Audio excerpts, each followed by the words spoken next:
لا حول ولا قوة إلا بالله العلي العظيم أعوذ بالله من الشيطان اللعين الرجيم بسم الله الرحمن الرحيم الحمد لله رب العالمين والصلاة والسلام على أشرف الأنبياء المرسلين خاتم النبيين أحمد مصطفى أبي القاسم محمد اللهم صل على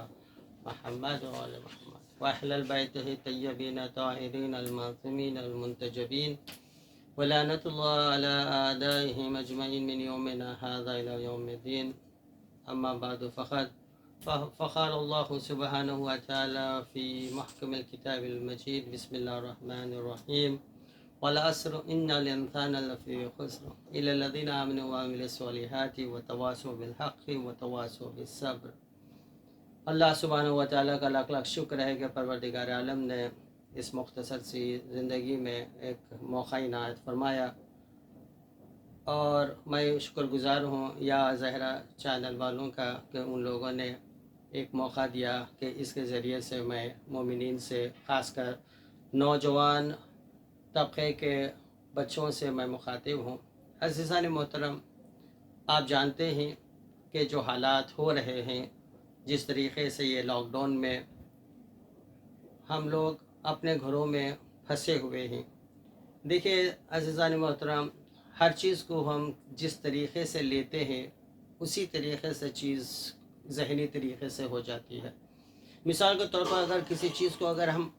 آفت سمجھتے ہیں، مشکل سمجھتے ہیں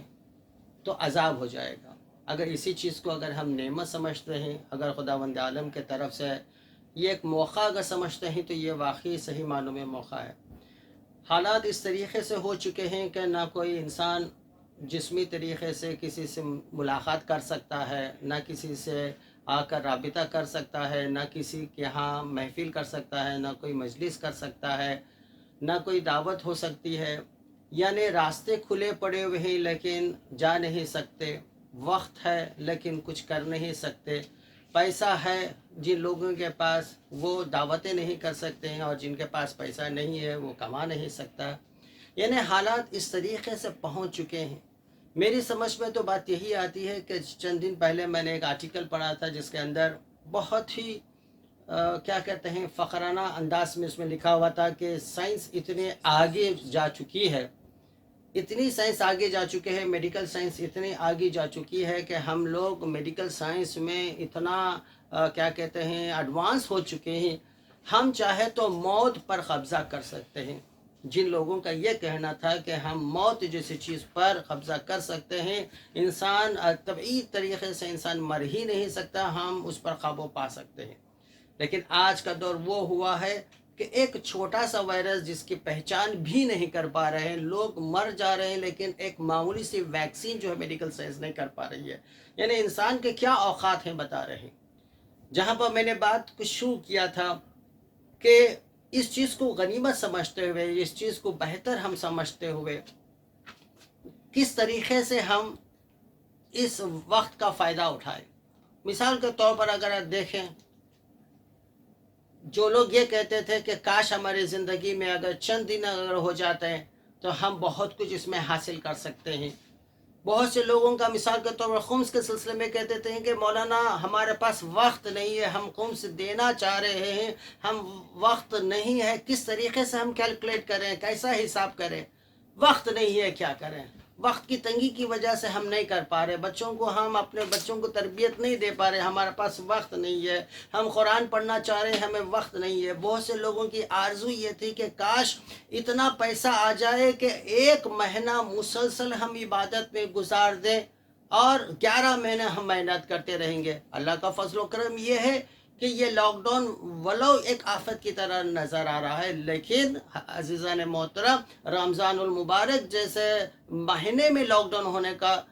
بہترین موقع ہے کہ ہم خداوند عالم سے قربت حاصل کریں، ہم نزدیکی حاصل کریں، جہاں تک ہو سکے ہم قرآن کی تلاوت کریں، جہاں تک ہو سکے دعائیں پڑھیں۔ کیوں؟ اس لیے کہ یہ مہینہ برکتوں والا مہینہ ہے، یہ مغفرت والا مہینہ ہے، یہ وہ مہینہ ہے جہاں پر انسان کو خداوند عالم ایک نیکی کے بدلے میں 1000 نیکیاں سے زیادہ عطا کرتا ہے۔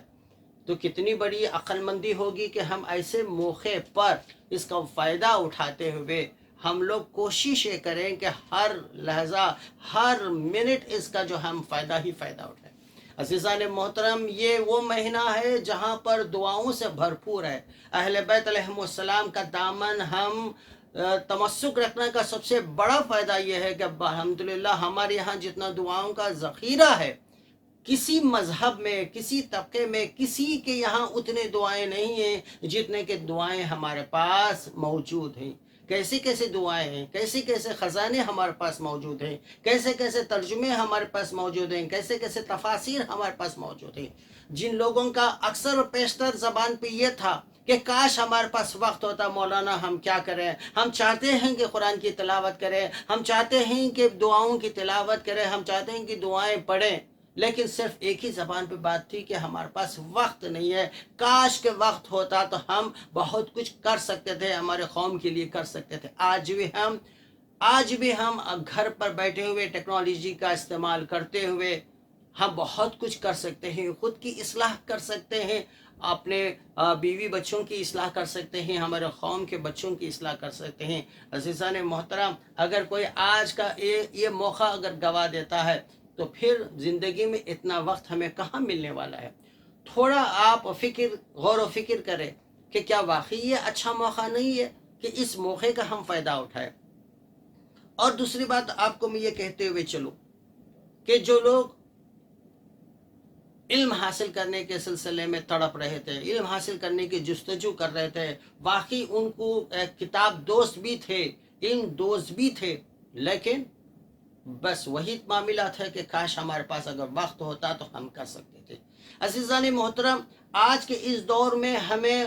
محشر کے اندر کسی قسم کے بہانے بھی نہیں کر سکتے۔ مثال کے طور پر وہ لوگ جو تلاوت قرآن نہیں کر سکتے، بزرگی کی وجہ سے نہیں کر سکتے، اگر ان کی بینائی اگر ساتھ نہیں ہے تو وہ نہیں کر سکتے، لیکن الحمدللہ آج ٹیکنالوجی کی وجہ سے اتنے سارے پورا قرآن جو ہے نا ویڈیو میں آ چکا ہے، پورا قرآن آڈیو میں آ گیا ہے۔ اگر انسان صرف چند گھنٹے بیٹھ کر اگر آڈیو کے ذریعے سے بھی اگر قرآن سن لے، آپ کو معلوم ہے کہ قرآن کا پڑھنا بھی ثواب ہے اور قرآن کا سننا بھی ثواب ہے۔ اگر انسان صرف 1 گھنٹے کی اگرچہ ویڈیو چلاتا ہے، اگر 1 گھنٹے کی اگرچہ وہ آڈیو چلاتا ہے، کہ روزانہ اگرچہ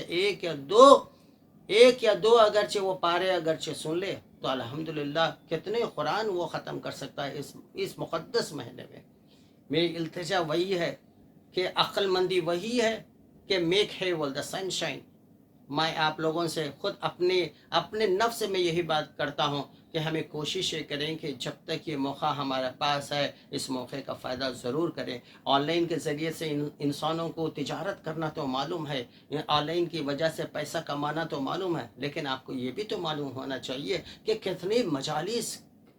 بھرپور طریقے سے یوٹیوب وغیرہ میں پڑے ہوئے ہیں۔ بہت سے ایسے ایپ ہیں جن کے اندر بہت سے لوگوں نے بہت محنت کر کے کتنے سارے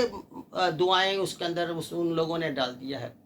اب محنت کرنے والوں نے کر دیا ہے، اب ہمارا کام ہے کہ اس کا فائدہ کریں۔ محشر میں ہمیں تھوڑا بہت بھی ہم بہانہ بھی نہیں بنا سکتے کہ کاش اگرچہ اس طریقے کا اگر ہوتا تو پروردگار ہم اس طریقے سے کر سکتے، نہیں ہرگز نہیں ہے۔ بلکہ میں کہتا ہوں کہ خاص کر وہ اسٹوڈنٹس جو اپنی پڑھائی کی وجہ سے، اپنے سیمسٹرز کی وجہ سے، اپنے کیا کہتے ہیں کہ ایگزامز کی وجہ سے مصروف تھے، لیکن آج تو وقت ان کے پاس ہے۔ ایک ٹارگٹ لے کے چلیں کہ ہاں الحمدللہ اس موقع کو ہم فائدہ اٹھاتے ہوئے، مثال کے طور پر ہم اتنے سورے یاد کر لیں گے، ہم اتنے دعائیں ہم پڑھ لیں گے۔ مفاتیح کھول کر دیکھیں کہ ہر جگہ دعائیں ہی آپ کو دعائیں ملیں گے۔ جو چیزوں میں جو انسان کو کمی تھی، مثال کے طور پر اگر کوئی میتھمیٹکس میں اگر جو ویک تھا، اگر کوئی لینگویج میں اگر ویک تھا، تو عزیزان محترم یہ لاک ڈاؤن چونکہ اس مقدس مہینے میں، اس رمضان المبارک کے مہینے میں آیا ہے، بے شک میں جانتا ہوں بہت سے علماء کرام ایسے ہیں جو اپنے مجالس کے سلسلے میں، تیاریاں کرنے کے سلسلے میں اس مہینے کا بھرپور فائدہ اٹھا رہے ہیں۔ عزیزان محترم، اس موقع کو بار بار وہی میں آپ کو میں کہتا ہوا چلا ہوں کہ یاد رکھیں کہ موقع کا فائدہ اٹھائیے اور کوشش یہ کریں کہ خداوند عالم کا شکر ادا کریں کہ موقع خداوند عالم نے دیا ہے، اور کوشش بار بار یہی اپنے سے کریں کہ ورنہ یہ بات رہ جائے گی، وقت گزر جائے گا، ہم کچھ نہیں کر پا سکتے۔ صلو علی محمد و آل محمد وعجل فرجہم۔